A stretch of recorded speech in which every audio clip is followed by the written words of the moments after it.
Not much of an intro, just little thing to know, I hate the event combos. Also, just some more other things to know. Cue intro! The unenlightened masses, they cannot make the judgment call.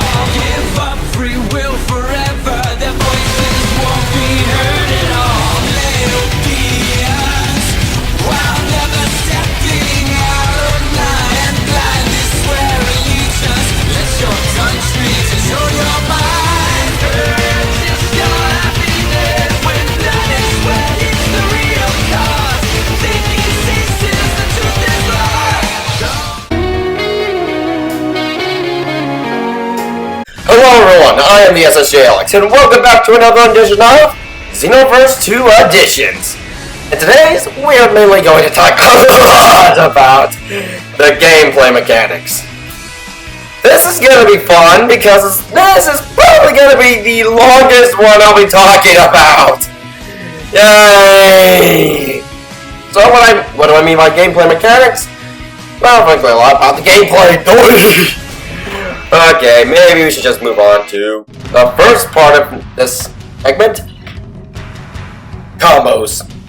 I kind of would like to have the combos like they did in, like in Budokai Tenkaichi 3, Raging Blast, where if you do a certain combo too many times, it doesn't register anymore, so, like, you do the square triangle over and over. The square triangle, square, square triangle, square, square, square triangle thing, which is literally the same combo. You can't do an infinite combo. They just go sent flying off like BAM! Like boom and bam, then they're just sent down to the ground. Nothing else. Or the triangle, square, square. Do it too many times and you probably won't even do it again. So yeah, that can stop every combos from occurring.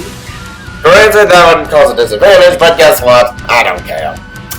On to the next one, which is... Oh yeah, right. Maybe I should continue with combos.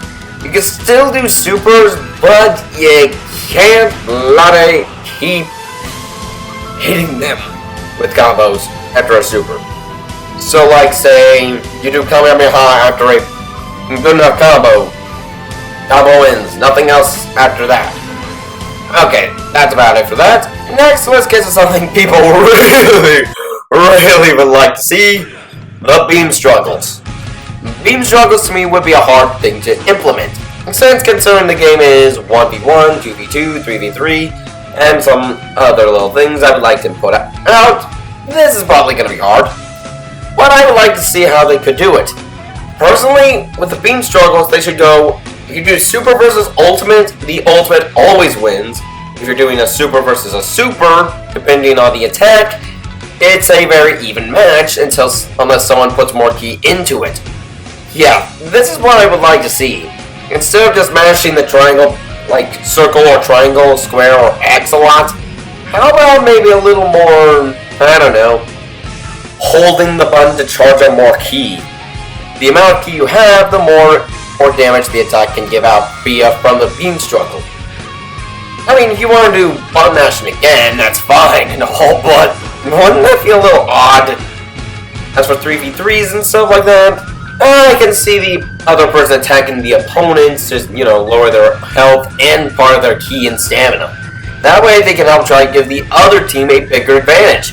As well as maybe, like, saying they want to help their partner, they can jump in. Like, if it's a perfect Kamehameha versus super Kamehameha, they can fire their own Kamehameha or Final Flash to help them out. As for the ways they would end, that's a very good way to do it. I mean, the person with the most key, and I know this probably sounds a bit unfair for a 10 on 10, but I'll explain that in a future video why I'm doing that.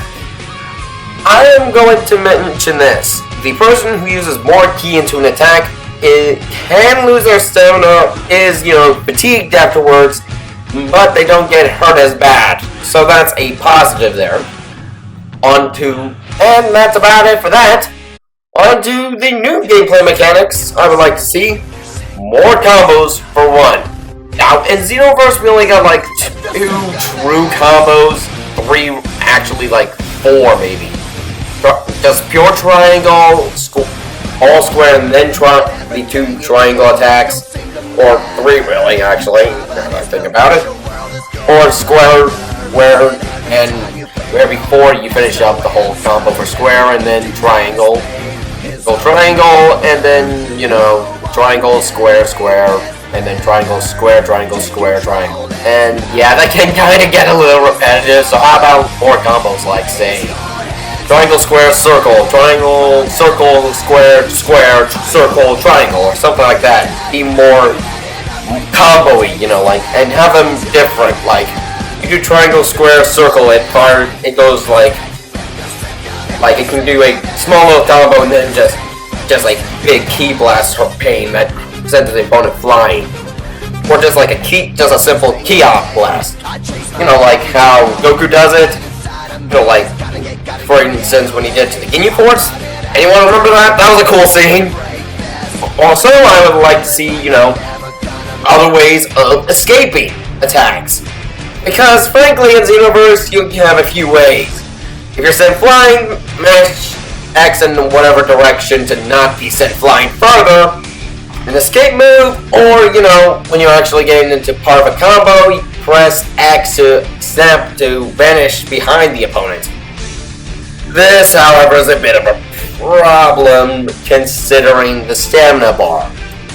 How I would like to see it is more ways to get out, like, say, square and X when you're sent flying can be a way to attack, but be a get out of an attack move, where you lose 1 bar of stamina, but you send the opponent flying without the evasive skill, so it keeps you from being, you know, losing stamina all the time. Then we can also have an attack where if you're sent to the ground and you have no stamina at all, and you land on the ground, you basically get a small hurt animation, but you can basically get on your feet, but it's not very balancing looking. As well for stamina, make it feel like, you know, you really want to try and get back up, but it's hard to.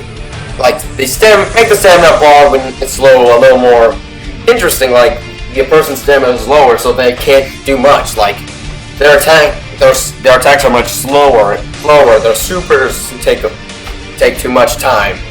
But when their stamina is all the way back up, it's back to normal.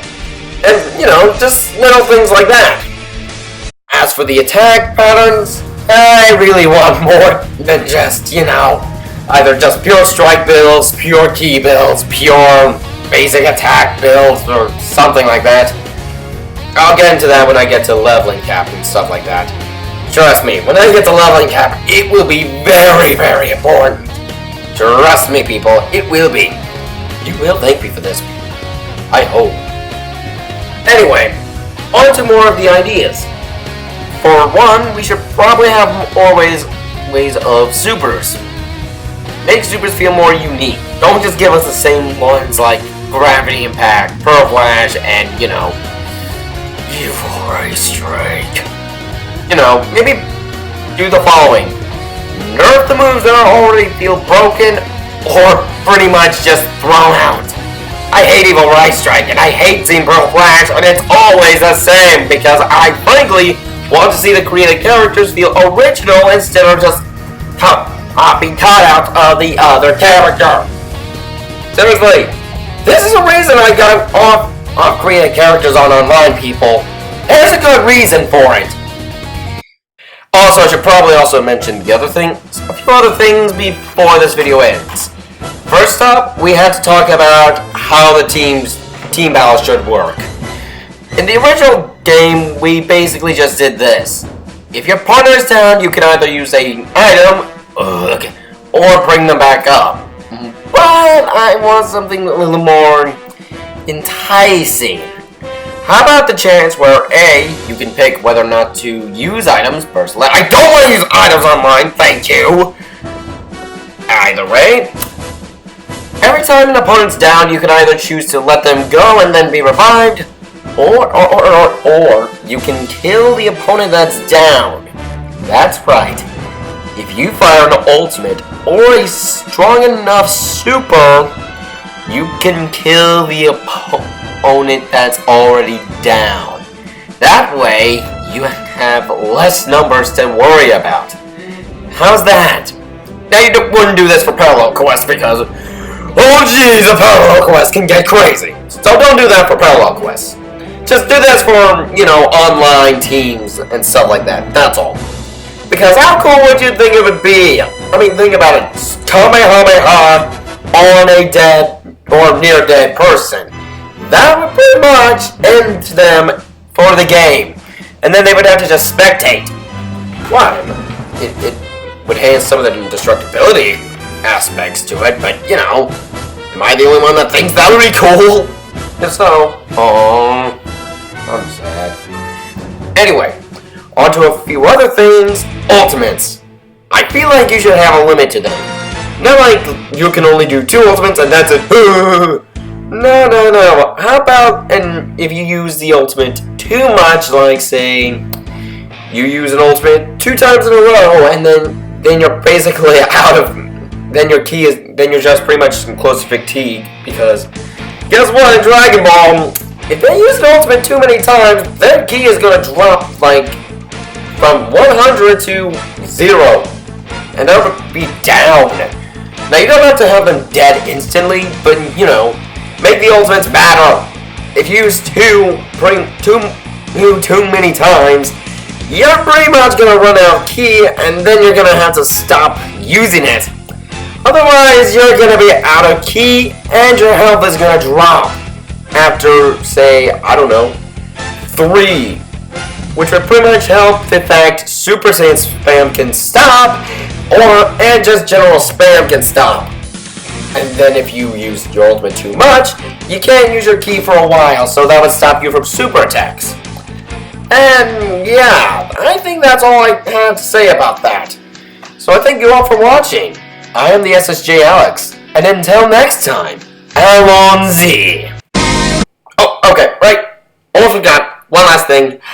Please make it to where you can pretty much destroy their clothing. I would love it, please. Maybe like extra perfect guard. Like if you perfect guard and then one of them flick this stick or something, you send the attack flying, or your stamina breaks, your clothing can be torn apart. What? Just me? I'm just wondering with destructibility. That's all. This is the last thing. I promise. See you later.